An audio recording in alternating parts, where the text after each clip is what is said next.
Оце, що остається після грузинського нашого лісу. Випилюють все, що тільки можна. Все повипилювали, які площадки.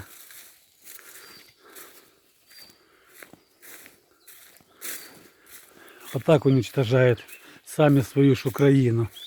У нас вже тут скоро буде степ, як в Сахарі.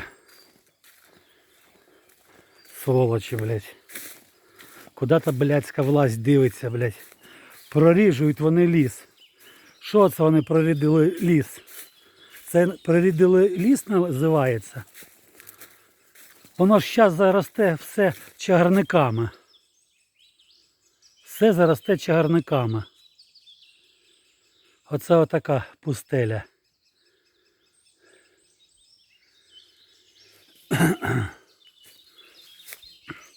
Оце скільки дуба лежить. Хми спалять, а тепер тут Бог я знає, що воно буде. Вон далі вже теж все випилено. Там он теж вже поляна стоїть.